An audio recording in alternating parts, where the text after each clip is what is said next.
नमस्कार दोस्तों, आज की ताजा खबर। बांग्लादेश में विद्रोह की आग की शुरुआत, हसीना के बाद शुरू हुआ नया बवाल। तो वहीं ब्रिटेन की गुप्त लैब का खुलासा, जो जंग की मंजर बदलने को है तैयार।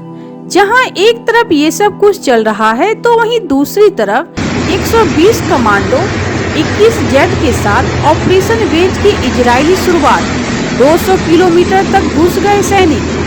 जियोपॉलिटिक्स में बहुत कुछ चल रहा है, जानने को मिलेगा बहुत कुछ। आइए जानते हैं इन खबरों को विस्तार से। इजरायली वायुसेना ने साल 2024 में सीरिया में एक बेहद मुश्किल ऑपरेशन को अंजाम दिया, जिसमें 120 इजरायली कमांडो और 21 जेट फाइटर विमानों ने हिस्सा लिया था। इस हाई रिस्क ऑपरेशन के दौरान IAF ने Iran founded underground missile factory को तबाह कर दिया था। इस मिशन का कोड नेम ऑपरेशन मेनीवेज है, जिसे 8 सितंबर 2024 को अंजाम दिया गया था। इजराइल के इस हमले ने सीरिया मिसाइल ऑपरेशन की कमर तोड़ दी थी। सीरिया के इस मिसाइल फैक्ट्री को डीप लेयर के नाम से भी जाना जाता है। यह कथित तौर पर पश्चिमी सीरिया में मसियाफ क्षेत्र के पास स्थित थी। यह क्षेत्र सीरियाई वायु रक्षा का गढ़ माना जाता है। इजरायली अधिकारियों ने दावा किया है कि यह साइट ईरान के मिसाइल उत्पादन कार्यक्रम की एक प्रमुख परियोजना है, जिसका टारगेट लेबनान में हिजबुल्लाह और सीरिया में असद शासन की मिसाइलों को उपलब्ध करना था। अधिकारियों का दावा है कि इस ऑपरेशन में इजरायली सेना को कोई नुकसान नहीं हुआ। IAF के अनुसार दक्षिणी सीरिया में जमराया में वैज्ञानिक अध्ययन और अनुसंधान केंद्र में जमीन के ऊपर रॉकेट इंजन निर्माण स्थल पर पहले इजरायली हवाई हमले के बाद ईरान की इस मिसाइल फैक्ट्री का निर्माण 2017 के अंत में शुरू हुआ था। इस हमले के कारण ईरान को अपनी मिसाइल उत्पादन क्षमताओं को भविष्य में हवाई हमले से सुरक्षित रखने के उद्देश्य से अपने ऑपरेशन की अंडरग्राउंड करना पड़ा। साल 2021 तक पहाड़ में 70 से 130 मीटर नीचे फैक्ट्रियों का निर्माण शुरू हुआ, जिसमें मिसाइल बनाई जाने लगी। अंडरग्राउंड बनी इस मिसाइल फैक्ट्री का आकार एक घोड़े की नाल की तरह था, जिसके 3 एंट्री गेट थे। इनमें से एक से कच्चा माल लाया जाता था, दूसरे से मिसाइलों को बाहर लाने के लिए था और तीसरा रसद और ऑफिस तक पहुंचने के लिए था। इसके 16 कमरे थे, जिनमें रॉकेट ईंधन के लिए मिक्सर मिसाइल बॉडी निर्माण क्षेत्र में पेंट रूम शामिल था। IDF ने अनुमान लगाया कि फैक्ट्री का वार्षिक उत्पादन 100 से 300 मिसाइलों के बीच हो सकता है, जो 300 किलोमीटर दूर तक लक्ष्य तक पहुंचने में सक्षम है। रणनीतिक रूप से इजरायली सीमा से सिर्फ 200 किलोमीटर उत्तर में और सीरिया के पश्चिमी तट से 45 किलोमीटर दूर स्थित फैक्ट्री ने ईरान को हिजबुल्लाह के लिए जमीनी हथियारों के काफिलों पर इजरायली हमले को रोकने का एक जरिया प्रदान किया। भूमिगत साइट हिजबुल्लाह को सीरिया की सीमा से सीधे मिसाइलें प्राप्त करने में सक्षम बनाती है, इसलिए इजराइल ने इसे तबाह करने का मन बना लिया था। ऑपरेशन 4 CH-53 यासुर भारी परिवहन हेलीकॉप्टरों पर सवार 100 सालदार कमांडो और 20 यूनिट 669 मेडिक्स के साथ शुरू हुआ। AH-64 लड़ाकू हेलीकॉप्टरों, 21 लड़ाकू विमानों, 5 ड्रोनों और 14 टोही विमानों के साथ काफिला सीरियाई रडार को पकड़ने में बचने के लिए भूमध्य सागर के ऊपर उड़ान भरते हुए इजराइल से रवाना हुआ। सीरियाई हवाई क्षेत्र में पहुंचने पर हेलीकॉप्टरों ने दमिश्क के बाद देश में सबसे घने वायु रक्षा क्षेत्रों में से एक से बचने के लिए असाधारण रूप से कम ऊंचाई पर उड़ान भरी। कमांडो के ऑपरेशन को छुपाने के लिए IAF के विमानों ने अन्य सीरियाई ठिकानों पर ध्यान भटकाने वाले हमले शुरू कर दिए, जिससे मसायब क्षेत्र से ध्यान हट गया। कमांडो द्वारा लॉन्च किए गए एक निगरानी ड्रोन ने क्षेत्र की निगरानी की। इसके बाद 660 पाउंड विस्फोटक लगाए गए। कमांडो ने अपना मिशन 3 घंटे से कम समय में पूरा किया। वे उन्हीं हेलीकॉप्टरों पर सवार होकर रवाना हुए जिन्होंने उन्हें पहुंचाया था। IDF ने ऑपरेशन के दौरान लगभग 30 सीरियाई गार्डों और सैनिकों के मारे जाने की सूचना दी, जबकि सीरियाई मीडिया ने 14 लोगों की मौत और 43 के घायल होने का दावा किया। तो वहीं दूसरी तरफ ब्रिटेन बीते कुछ समय से एक ऐसी घड़ी बना रहा है जिसका इस्तेमाल खास तौर पर युद्ध के दौरान उसकी खासी मदद करेगा। कहा तो यहाँ तक जा रहा है कि इस घड़ी को एक गुप्त लैब में तैयार किया जा रहा है। इस नई हाईटेक परमाणु घड़ी की मदद से ब्रिटेन के सैनिक अधिक सुरक्षित और सटीक संचालन के लिए अभूतपूर्व क्वांटम तकनीक का उपयोग करेंगे।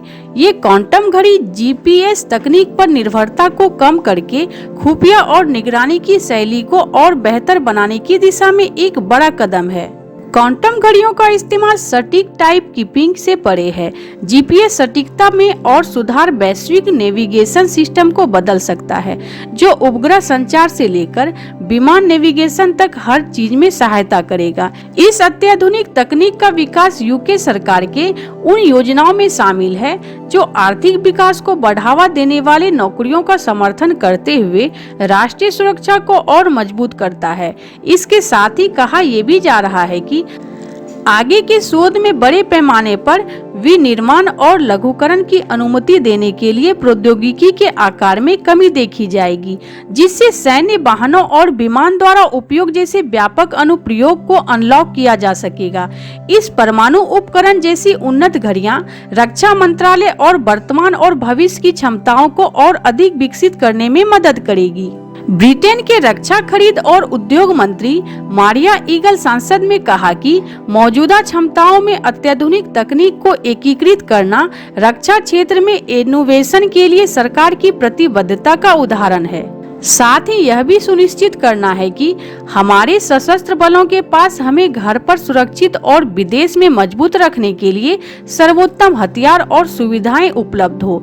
इस उभरती अभूतपूर्व तकनीकी का परीक्षण न केवल हमारी परिचालन क्षमता को मजबूत कर सकता है, बल्कि उद्योग में प्रगति भी कर सकता है, हमारे विज्ञान क्षेत्र को बढ़ावा दे सकता है और उच्च कौशल नौकरियों का समर्थन भी कर सकता है। ऐसा पहली बार है कि DSTL ने एक प्रयोगशाला के बाहर यूके निर्मित ऑप्टिकल परमाणु घड़ी का परीक्षण किया है, जो वर्तमान में मौजूद ग्लोबल नेविगेशन सैटेलाइट सिस्टम से परे एक नई क्षमता प्रदान करता है। जहां एक तरफ ये सब कुछ चल रहा है तो वहीं दूसरी तरफ बांग्लादेश में एक बार फिर स्थिति बेकाबू होते दिख रही है। शेख हसीना को सत्ता से बेदखल हुए साल भर का समय भी नहीं हुआ है और बांग्लादेश में मौजूदा सरकार के खिलाफ भी छात्र सड़कों पर नजर आ रहे हैं। पिछले साल छात्रों ने ही शेख हसीना के खिलाफ भी आंदोलन की शुरुआत की थी। उस आंदोलन की वजह के बाद में उस समय की प्रधानमंत्री शेख हसीना को देश छोड़कर जाना पड़ा था। अब एक बार फिर छात्र सड़कों पर है और इस बार निशाने पर है मोहम्मद यूनुस की अंतरिम सरकार। कहा जा रहा है कि जो छात्र अब सड़कों पर है वह मोहम्मद यूनुस की सरकार के कुछ फैसलों से खुश नहीं है। यूनुस सरकार के इन फैसलों में शामिल है देश के नाम बदलने और संविधान को बदलने का ऐलान। 31 दिसंबर 2024 को मौजूदा सरकार के खिलाफ ढाका सेंट्रल शहीद मीनार पर हजारों की संख्या में छात्रों की भीड़ इकट्ठा हो गई। आपको बता दें कि शहीद मीनार से ही शेख हसीना सरकार के खिलाफ बगावत करने वाले छात्रों ने गुट ने एक बार मोहम्मद यूनुस की अंतरिम सरकार के खिलाफ आवाज बुलंद की है। इस दौरान बांग्लादेश में कट्टरता को बढ़ावा देने और इस्लामिक राज स्थापित करने वाले कई नारे भी लगाए जा रहे हैं। बांग्लादेश के संविधान को लेकर the anti discrimination students movement ने बीते रविवार को कहा था कि वह जल्द ही 1972 में लागू किए गए संविधान को खत्म करने की मांग करेंगे। छात्रों ने देश के संविधान को मुजीबिस्ट विधान करार दिया था। छात्रों का दावा है कि इसने भारत की आक्रामकता के लिए रास्ते खोले हैं।